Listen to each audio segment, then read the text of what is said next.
નમસ્કાર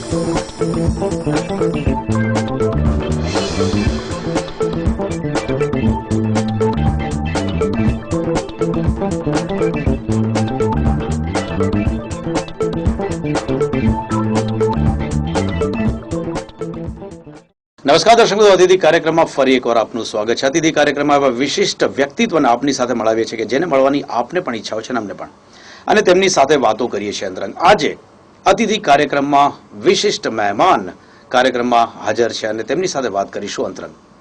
દર્શક મિત્રો, જાણીતા अभिनेत्री नीना गुप्ता आज हमारा स्टूडियो में हाजिर है. अतिथि में તેમની સાથે વાત કરીશું. नीना जी, आपका स्वागत है कार्यक्रम में. सबसे पहले तो ड्रामा का ये एक जीव बोल सकते हैं कि ड्रामा की आत्मा, कहीं ना कहीं ड्रामा थोड़ा कम भी हुआ है. थोड़े थोड़े अरसे पे नीना जी दिख जाती है स्टेज पे. घुटन महसूस कर रही है नीना जी?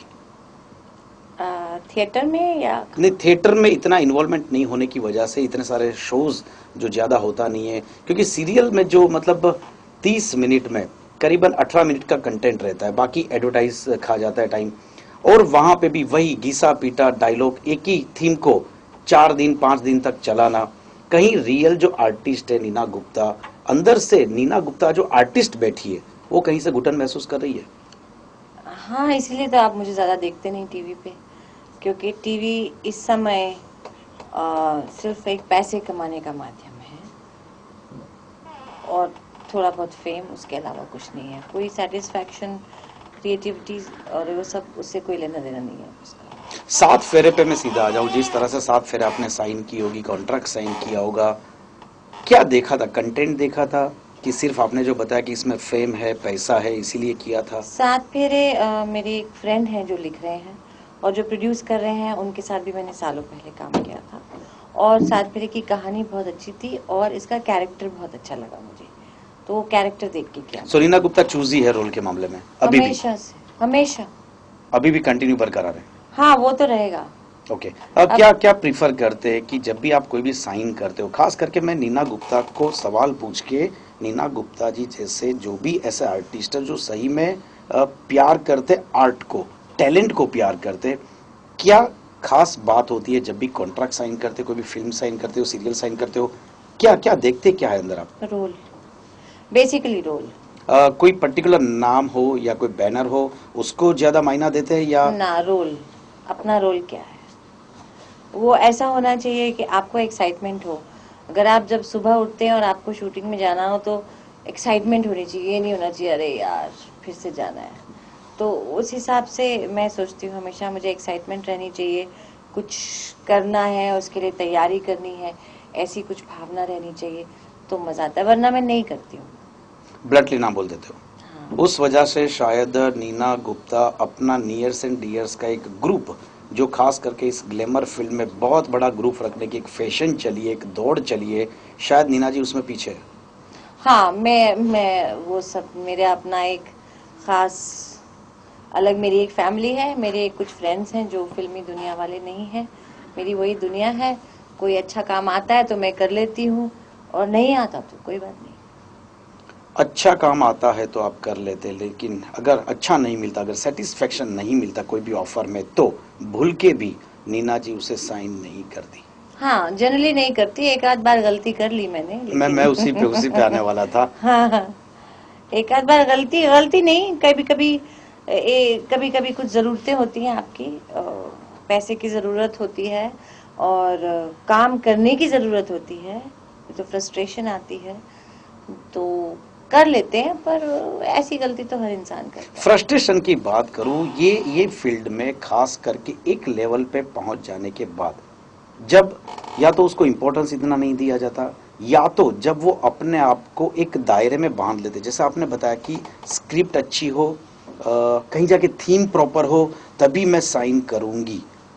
ऐसे वक्त जब ऐसी स्क्रिप्ट मिलती नहीं है, उसका मतलब ये हो गया कि काम भी नहीं होता है. उस वक्त फ्रस्ट्रेशन किस हद तक आता है, और ऐसे फ्रस्ट्रेशन को खास इसलिए मैं आपको सवाल पूछ रहा हूँ कि जो आने वाली पीढ़ी है, आने वाले कलाकार है, उनको कुछ मैसेज मिले, कैसे फ्रस्ट्रेशन दूर किया जा सकता है? फ्रस्ट्रेशन तो सबको आता है. ये लाइन ऐसी है कि आप अगर टॉप में भी हैं तभी भी आप सडनली नीचे गिर सकते हैं, या हो सकता है आपके पास 5 साल काम ना हो. लेकिन उस समय मुझे अपनी माँ की याद आती, जो अब यहाँ नहीं है, जिन्होंने कहा था कि पढ़ाई करो। उस समय आपकी पढ़ाई काम आती है, उस समय आपके अदर दूसरे शौक काम आते हैं, जैसे मुझे पढ़ने का शौक है, लिखने का शौक है। You are doing music. Social activities also? हाँ, सोशल एक्टिविटीज में भी आप इन्वॉल्व रहती है कहीं कहीं अच्छी जगह जहाँ पे भी ऐसे सेमिनार्स होते हैं? हाँ, उसमें भी इन्वॉल्व होती हूँ। कभी कभी फिर थिएटर भी कर लेती हूँ। अभी बीच में नहीं था तो मैंने थिएटर किया, मैंने अपना एक ग्रुप बनाया, प्ले किया, उसके काफी शोज किए। तो ऐसा नहीं है कि आप कुछ नहीं कर सकते हैं। अगर आप कुछ करना चाहें तो बहुत कुछ है करने को। तो मैं खाली नहीं बैठी रहती हूँ। एक तो मेरा घर परिवार है जिसमें मेरा काफी टाइम चला जाता है, दूसरा मुझे शौक है, म्यूजिक का शौक है, डांस का शौक है। तो मैं तो बीच में गाना भी सीखना शुरू कर दिया था। तो ऐसा नहीं है कि कुछ आदमी नहीं कर सकता। उनको प्रॉब्लम होती है जो सिर्फ एक्टिंग जानते हैं, उसके अलावा ना कोई शौक रखते हैं और ना कुछ कर सकते हैं। मैं तो पढ़ी लिखी हूँ, मैंने तो एमफिल किया है, मैं तो कल को पढ़ा भी सकती हूँ ना। सो ऐसा नहीं है कि मर जाएंगे। सिर्फ यही एक मतलब ये नहीं है कि जिससे ही हमारा गुजारा निकल पाएगा। हाँ, अगर कल को मेरे को पैसे की भी जरूरत है और मेरे पास एक्टिंग का या डायरेक्शन का या फिल्म लाइन में काम नहीं है, ऐसा हुआ मेरे साथ कई बार। जब मैं शुरू शुरू में आई थी, एक बार तो 1.5 साल मेरे पास काम नहीं था और तब मैं घर से पैसे नहीं लेती थी, तो मेरे पास पैसे नहीं थे। मैंने एक एक एड में, एक गृहिणी का एक क्लोजअप में 1,000 मिल गया, कर लिया। पृथ्वी कैफे में, हम मेरे एक दोस्त का कैफे था जुहू में, वहां पर मैं शाम का एक डिश बनाती थी, मुझे 5 रुपए का डिनर मिल जाता था या फ्री मिल जाता। तो कोई काम करने में शर्म मुझे नहीं है, मेरी माँ ने यही सिखाया है मुझे। कोई भी, मैं झाड़ू भी लगा सकती हूँ। सो मुझे कोई काम करने में शर्म नहीं है और काम किया हुआ है। ऐसा नहीं कि ऐसे पले बड़े हैं कि कभी कुछ दूसरा काम नहीं किया। इसलिए मुझे कोई वैसी चिंता नहीं है कि मेरे रोटी खाने की चिंता नहीं है।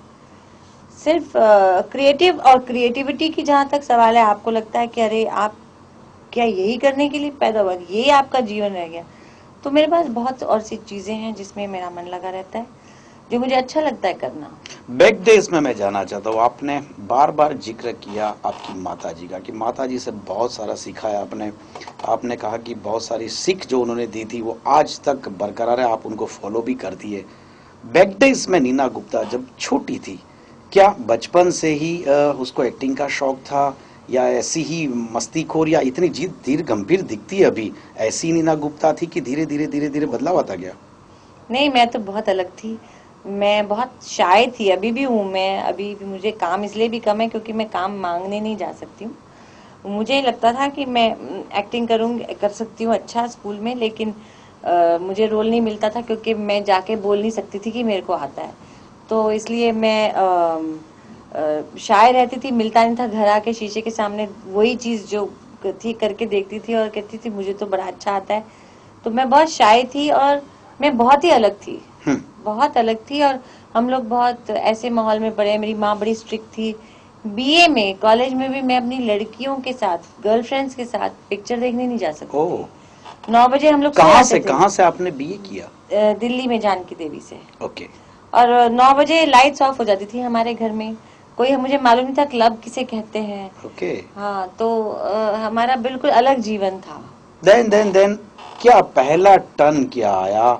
मैं जब इतनी शाई नीना गुप्ता, ऐसा एक फैमिली जो कि ट्रेडिशनल रूल्स को फॉलो करते थे, कैसे टर्न आया और कैसे एंट्री हुई नीना गुप्ता की इस ग्लैमरस फील्ड में, उसके बारे में बात करेंगे एक छोटे से ब्रेक के बाद। दर्शक मित्रों, समय થયો છે વિરામનો।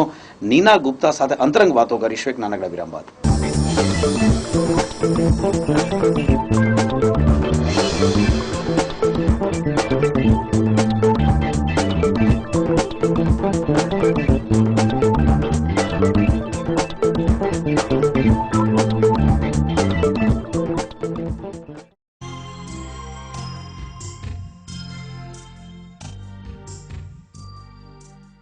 સર્જક સાથે સીધો સંવાદ તો સર્જાય સ્પંદન।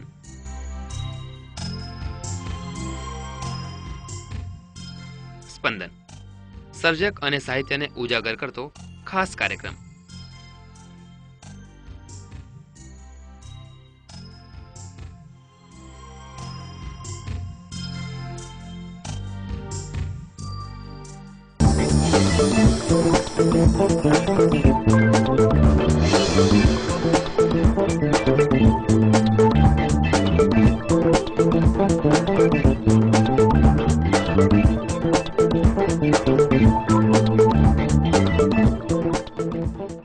દર્શક મિત્રો, વિરામ બાદ ફરી એકવાર સ્વાગત છે આપનું કાર્યક્રમ અતિથિમાં વાત कर रहे हैं આપણે જાણીતા अभिनेत्री नीना गुप्ता साथ। नीना जी, ब्रेक से पहले हमने बात किया, आपने भी बताया कि ऐसी शाही नीना गुप्ता, खास करके ऐसा ट्रेडिशनल फैमिली जो ट्रेडिशनल रूल्स को फॉलो करते थे, रात को 9 बजे घर की लाइटें बंद हो जाती थी, क्लब क्या है वो कॉलेज तक कभी नाम न सुना था न कभी देखा था, यहाँ तक कि गर्लफ्रेंड्स के साथ, आपकी गर्लफ्रेंड के साथ भी कभी आपने फिल्म नहीं देखी, मूवी देखने नहीं गए थे।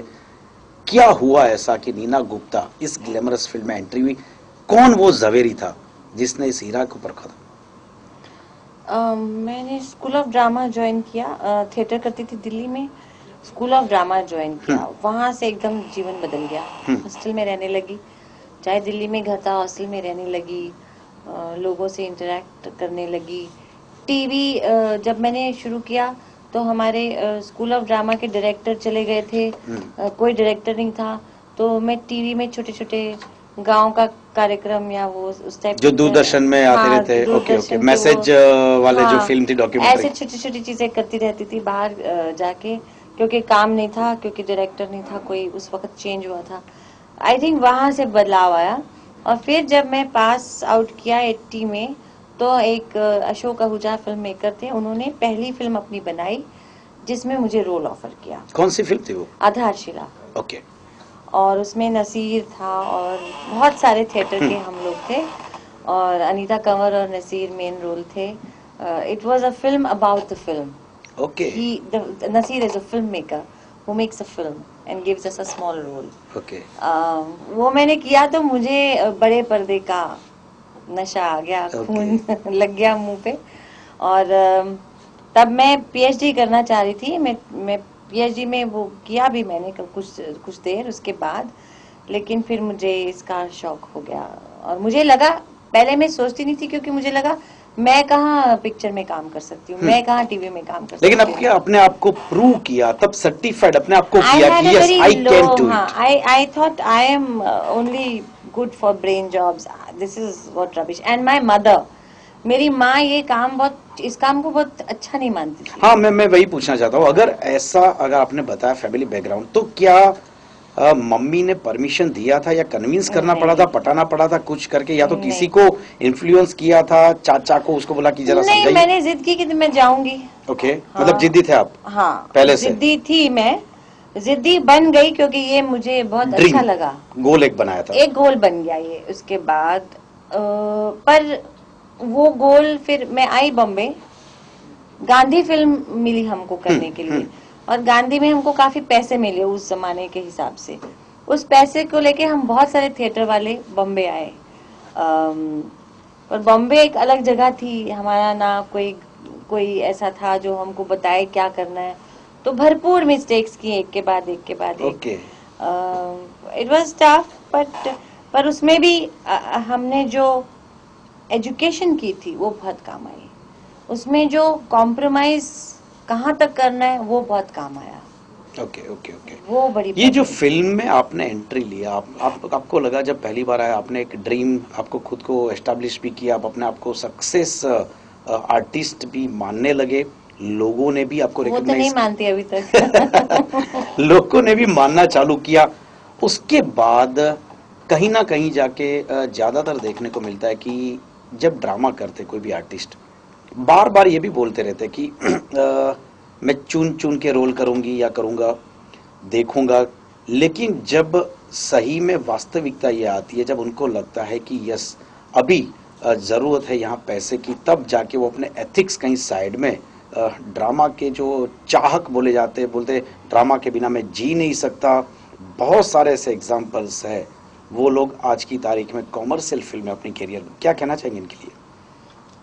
हर एक इंसान की अपनी सिचुएशन होती है, सर्कमस्टांसेस होते हैं, उसके हिसाब से उसे करना पड़ता है। उसके बारे में कोई किसी हक नहीं है जजमेंट लेने का।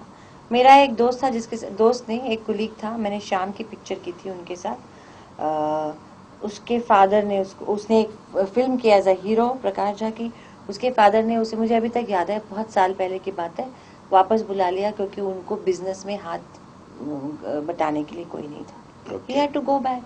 What can you say? आपकी परिस्थिति ऐसी होती है, कई बार आपको करना पड़ता है. मैं इस बारे में कभी किसी की, क्योंकि मुझे मालूम है मैंने भी घटिया काम किया है. ऐसा काम मुझे शर्म आती थी. एक पिक्चर तो मैंने ऐसी की थी, भगवान से प्रार्थना करती रिलीज ना हो.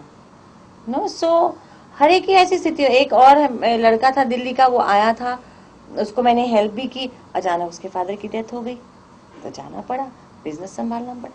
फिर क्या कहोगे आप? किसी की शादी हो जाती है, किसी का बच्चा हो जाता है, उसको पैसे चाहिए होते हैं, वो क्या करेगा? हम कह सकते हैं कि गलत किया, लेकिन हम तो नहीं मदद करने गए उसको. सो हर एक की आपने एक परिस्थिति दूसरा होती है. पहलू बताया कि लोग ये फील्ड छोड़ के चले जाते अपनी सोशल सर्कमस्टांसिस या इकोनॉमिक सर्कमस्टांसिस की वजह से, लेकिन मेरा जो सवाल है बेसिकली ये है कि उसका भी जवाब इसमें जी. ही है कि मैंने ये भी कहा ना, कमर्शियल क्यों बन गए? क्योंकि नहीं मिला. जब मैं आई थी तो टीवी तो था नहीं, तो क्या करें आप? एक फिल्म में इतना सा रोल मिलता था 2 साल में. चलो मैं तो अकेली थी, जिनके बाल बच्चे हैं, जिनको अपने माँ बाप को भी पैसा भेजना, जिनकी ऐसी स्थिति है, वो क्या करेगा? कमर्शियल करेगा. नीना गुप्ता और कंट्रोवर्सी कहीं ना कहीं बार बार थोड़े थोड़े समय पे आती रहती है. जैसे कि आपने बताया कि एक रोल ऐसा किया, हवा बहुत हो गया था, कोई लाइफ के ऐसे डिसीजन थे, उसमें भी बहुत सारे कंट्रोवर्सीज खड़ी हुई थी. तो क्या जो भी कंट्रोवर्सीज अभी तक खड़ी हुई है, नीना गुप्ता को कभी भी रंज हुआ है? जो भी कंट्रोवर्सीज खड़ी हुई है, या तो नीना गुप्ता को लाइफ में जो भी अभी तक ऐसे प्राइम डिसीजंस लिए हैं, उसमें कभी भी बाद में ऐसा फील हुआ है कि यस ये मेरे से गलत हो गया? बहुत बहुत मुझे अब लगता है कि बहुत गलतियां मेरी बड़ी की हैं, जिसकी वजह से मुझे बहुत नुकसान हुआ है. जैसे अगर मैंने ये डिसीजन लिया कि मैं शादी के बिना बच्चा पैदा कर सकती हूँ और मैं बिना शादी के रह सकती हूँ और इंडिपेंडेंट वुमन कहला सकती हूँ, उससे मुझे वैसे नुकसान हुआ क्योंकि मेहनत डबल करनी पड़ी, एक आदमी और औरत दोनों का काम करना पड़ा. दूसरा, मुझे रोल मिलने में बड़ी प्रॉब्लम हुई, क्योंकि जैसे अभी कोई भी मुझे मिलता है, अरे स्ट्रांग वुमन, मीडिया ने मेरे को स्ट्रांग वुमन बना दिया. मैं स्ट्रांग वुमन नहीं हूँ, मैं बिल्कुल स्ट्रांग वुमन नहीं हूँ उस हिसाब से. और हमारे यहाँ जैसे आपकी पर्सनालिटी होती है, जिस प्रकार आप देखे जाते हैं, वैसे ही रोल मिलते हैं. एक्टर नाम की कोई चीज मानता ही नहीं है. मतलब जैसी एक Actor इमेज बने- बनी होती है हाँ. उसी टाइप के रोल मिलते हैं. आप मेरा इंटरव्यू कर रहे हैं तो आपको ऐसे रोल मिलेंगे कल को कि जैसे आप ये काम कर रहे हैं, है ना? तो मेरी इमेज बना दी मीडिया ने स्ट्रांग, क्योंकि मैंने एक दो डिसीजन ऐसे लिए. उसके बाद मुझे काम आज तक अभी मेरे को कल किसी ने ऑफर किया, हर रोज मुझे स्ट्रांग वुमन के रोल में थक गई. मैं कहती हूँ मुझे कोई दूसरा रोल दो, मैं एक्ट्रेस हूँ, अच्छी एक्ट्रेस हूँ. नहीं, आपकी तो बड़ी स्ट्रांग वुमन की इमेज है. That is, and when I tell my husband and I tell him, he says, he laughs. He says, ऐसे कैसे हो सकता है? मैंने कहा ऐसे ही होता है. And this image is not me. I am not like that. This image the media has made, and I have to suffer in my career because of that. Because I can't do any other role. And strong woman in our society, क्या role मिलेगा? Vamp. Strong woman is vamp. Strong woman, I can never do a bichara role or a housewife, normal housewife, role. which I have done. I thought in SANS I did a plain housewife's role, but then again I did कमजोर कड़ी कौन, और वो धुल गया. So strong woman की image, कहीं लगता है कि स्ट्रॉन्ग वुमन की इमेज कहीं ना कहीं नीना गुप्ता को अंदर से कमजोर करती है उसकी. कर चुकी है. I mean it is very bad for me. In fact मैं कई बार रात को जाती हूँ, मैं सोचती हूँ how do I fight it. Some people tell me don't fight it, but I am still fighting it. और वो फाइट करने में मैं काम नहीं करती, क्योंकि I feel very horrible doing the same horrible roles all the time. So without marriage आपने सोचा था कि मैं माँ बनूंगी शादी किए बिना? सोचा नहीं था. कुछ चीजें हो जाती हैं जिंदगी में, आप प्लान नहीं करते हैं जिंदगी में. मेरे फादर कहते हैं ना, मैन प्रपोजेस गॉड डिस्पोजेस. आपने जो जिंदगी में अपने प्लान किया वो नहीं होता है. बहुत कम लोग ऐसे हैं जो प्लान करते हैं वो हो जाता है. कुछ चीजें ऐसी होती हैं जो हो जाती हैं, उस वक्त आप ऐसा डिसीजन ले लेते हैं. आपकी कच्ची उम्र होती है, आपके ड्रीम्स अलग होते हैं, आपका कुछ इमोशन होता है, आप दिल से ज्यादा काम करते हैं. What Neena Gupta did was, whatever I did, I stood by it. Okay. I did not go to the whole world and cried, मेरे साथ ये हो गया, मेरे को ये करो, अब मैं क्या करूंगी. जो तकलीफ मुझे हुई मैंने खुद सही फेस और- किया उसको हाँ, स्ट्रांगली. और आगे बढ़ी. क्योंकि अगर मैं ऐसा नहीं करती तो मैं या तो अल्कोहलिक होती या पागल होती या नर्वस ब्रेकडाउन हो जाता या किसी गलत संगत में पड़ जाती. वो उस वक्त जो आपके संस्कार हैं, जो मेरे माँ बाप ने दिए हैं, जो मेरी पढ़ाई है, वो बहुत काम आती है. क्योंकि आपको ये लगता है ठीक है ना, अगर ये नहीं है तो कोई बात नहीं, मैं भूखी नहीं मरूंगी, क्योंकि मैं तो पढ़ा भी सकती हूँ, मैं तो ये भी कर सकती हूँ. So what I am trying to say is that जो भगवान ने मुझे दिया मैंने उसे स्वीकारा, और चाहे उसमें मुझे तकलीफ हुई या मुझे नहीं पसंद, मैं आगे बढ़ी थैंक यू करके. क्योंकि इंसान के पास और कोई चारा नहीं है, हमारे हाथ में कुछ नहीं है. नीना जी, आपने बताया कि कहीं ना कहीं आपको लगता है वो जो डिसीजन लिया था उसकी वजह से आपने सफर भी किया, बहुत सारा जो ग्रोथ हो सकता था, कहीं बीच में हर्डल्स इस डिसीजन की वजह से आए. ये तो सफर किया नीना गुप्ता ने. क्या आपको लगता है मसाबा से भी जब डिस्कशन होता है, कभी ये भी ओपनली, क्योंकि आप बहुत ही खुल के डिस्कस करते होंगे उनके साथ, क्या कभी उन्होंने भी जिक्र किया था, क्या उनकी भी लाइफ के ग्रोथ में ये डिसीजन हर्डल बना था? हाँ, कहीं ना कहीं कुछ कमी तो रही है उसके जीवन में, लेकिन मैं उसे ये कहती हूँ कि आप अपने आसपास देखो, अपने उम्र के बच्चों को देखो, उनके पास क्या है और आपके पास क्या है. तो अगर आप तोलो तो आपके पास बहुत कुछ है. आपके पास मैं हूँ, मेरे फादर हैं, आपके पास अच्छा घर है, आपको मैं प्रमोट करती हूँ, आप मेरे साथ जाते हैं तो आपकी फोटो खींचती है, आपको अच्छे संस्कार हैं, आपको एजुकेशन है, आपके पास गाड़ी है, आपके पास बहुत कुछ है. और आप देखिए दूसरी जगह क्या होता है, आप देख के तुलना कीजिए. तो ऐसा कुछ हर एक कन्विंस को सब होती है, कुछ नहीं कन्विंस होती है वो सब. यू कैन सी ना, हर एक को सब कुछ नहीं मिलता है, हर एक को सब कुछ नहीं मिलता है. किसी की तो माँ ऐसी, मैंने कहा उसको देखा है, वो तो अगर तेरी ऐसी माँ होती तो वो तो एम्बैरेस हो जाती. तू we have the same taste, she is tasteful, she sings well, she dances well, so much she has got. तो अगर एक चीज नहीं है तो कोई बात नहीं. नीना जी, आपने जो डिसीजन लिया, अगर मुझे मतलब यहाँ जब आप है, मैं आपसे एक मैसेज लेना चाहूँगा खास करके न्यू जनरेशन को, कि इस तरह के डिसीजन, क्योंकि जिस तरह से लिव इन रिलेशनशिप को कहीं ना कहीं लीगल फॉर्मेट में लाने की कोशिश गवर्नमेंट भी कर रही है, लीगल डिपार्टमेंट उसके ऊपर कुछ संशोधन भी कर रहा है, क्या मैसेज देना चाहेंगे आज की युवा पीढ़ी को? क्योंकि आपने खुद ने ये डिसीजन बरसों पहले लिया था, जब ये कंसेप्ट किसी के ख्याल में भी नहीं था. क्या कहना चाहेंगे यंग जनरेशन को, खास करके लिव इन रिलेशनशिप, और अगर शादी किए बिना अगर कोई लड़की चाहती है बच्चा करने को, क्या कहना चाहेंगे उनको? मैं ये कहना चाहूंगी कि ऐसी गलती कभी ना करें. जो लड़कियां ये सोचती है, जवानी में हम भी सोचते थे कि मैं कभी शादी नहीं करूंगी, so what, we are committed, सब रबिश है. लिव इन रिलेशनशिप बिल्कुल रबिश है. हमारे अगर समाज में रहना है, समाज के नियम से चलो, और नियम से चलते हुए अपनी पहचान बनाओ. नियम से नहीं चलोगे तो कदम कदम पर मुसीबतें आती है, तकलीफें आती हैं, और आप आगे बढ़ने के बजाय पीछे जाते हैं. आप सही वक्त पर शादी कीजिए, सही वक्त पर बच्चा कीजिए, उसके बाद आपको जैसा घर बार मिला उस हिसाब से जो करना चाहते हैं करिए. वरना I am sorry to say, you are a man in front of me, men take advantage. Okay fine, thank you very much Neenaji. દર્શક મિત્રો, સમય ખૂબ જ ઓછો છે. નીનાજી સાથે વાત કરીએ તો તેમના અનુભવના આધારે ઘણી બધી વાતો થઈ શકે. એક ક્રાંતિકારી વિચાર પણ ધરાવે છે, અને ક્રાંતિકારી વિચારના કારણે નીનાજીએ પોતે જે પોતાના અનુભવ છે તેના આધારે એટલા ઓપન માઇન્ડેડ છે કે પોતાના વિચાર પણ તેઓ બદલી શક્યા છે. ફરીવાર મળીશું નેક્સ્ટ કાર્યક્રમમાં એક નવા અતિથિ સાથે. ત્યાં સુધી આપસો નમસ્કાર. Thank you very much. Thanks. Thank you.